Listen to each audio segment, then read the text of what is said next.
Avant de revenir sur le salon Show West, on parle de Vegas la ville qui a aussi son actu cinéma, même si c'est suicidaire de tourner ici. La montagne ensorcelée est un pur produit Disney, un classique de 1975 remis au goût du jour par Andy Fickman qui a choisi pour le rôle principal son meilleur ami Dwayne Johnson alias The Rock.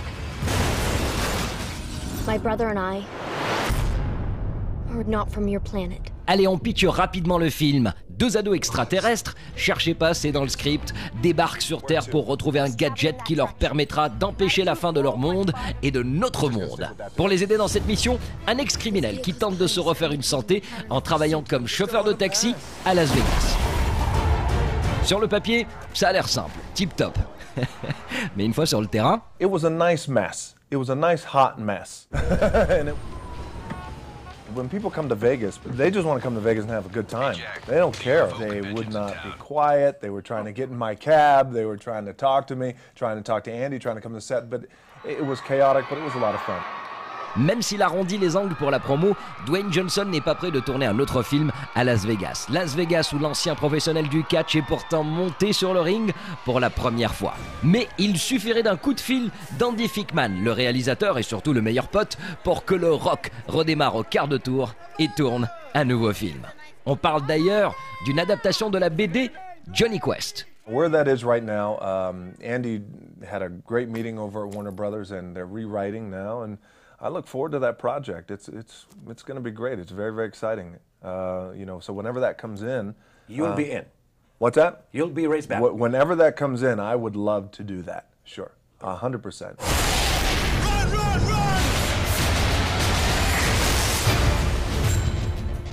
Les touristes qui visitent Las Vegas, et ils ne sont pas très nombreux, et oui, c'est la crise, ne savent absolument pas que la dernière soirée Show West est 100% people. Et le robot de Transformers 2 derrière moi, eh bien, ce n'est qu'un tout petit indice sur ce qui nous attend durant le banquet final. On y va.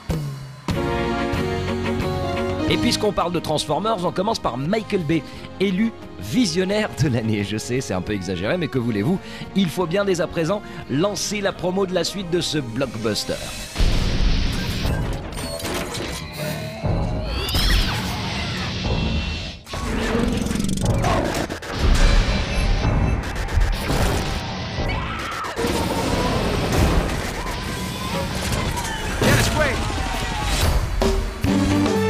La bonne surprise maintenant, élu meilleur acteur de l'année, Dennis Quaid. Comme quoi la longévité, ça paye un jour ou l'autre. Après un passage à vide, Dennis Quaid est de retour et il est au top de sa forme.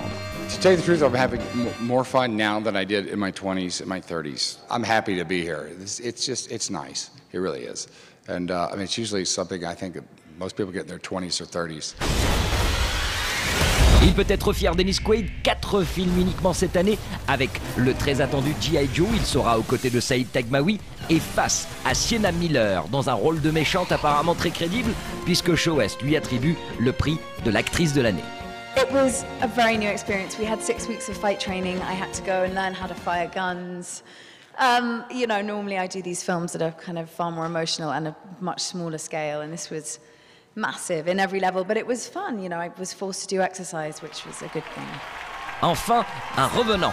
Il y a 2 ans, Zac Efron était à Show West, tout droit sorti de High School Musical et vedette d'une autre comédie musicale, Hairspray. Cette fois, les exploitants de salles ont voté à l'unanimité Zac Efron est meilleur espoir. What's up, everybody?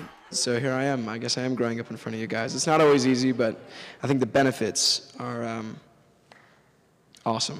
Zac Efron qui sort dans les salles, 17 ans encore, l'histoire d'un homme de 37 ans, joué par Matthew Perry de Friends, qui se retrouve une nouvelle fois adolescent pour voir que tout a bien changé depuis son époque. Zac Efron. If you girls don't respect yourselves, how do you expect other people to respect you?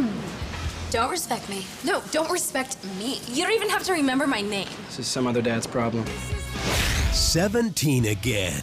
I'm getting a Lifetime Achievement Award this evening, and this is about the 5th, and I'm beginning to get a hint that I should stop doing it. Michael Caine et son humour cockney qui se bonifie avec l'âge, c'était la cerise sur le gâteau final de la soirée Show West, un énième prix pour l'ensemble de sa carrière. Michael Caine qui sort un très beau film petit budget indépendant sur l'Alzheimer, le titre Is Anybody There? Mais pour nous, fans de super-héros, c'était l'occasion que jamais d'avoir des nouvelles fraîches d'un éventuel Batman 3. Christopher Nolan, who writes and directs the Batman, is doing a picture called Inception, you know? And I'm not in it, and I don't think it's a Batman film. And so I think another Batman film is a long, long way off, long way. But I would say 3 years. 3 years, yeah, it must be.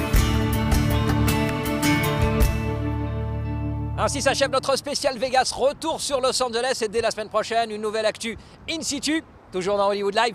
Tout de suite, le lâcher de Bimbo. Ciao.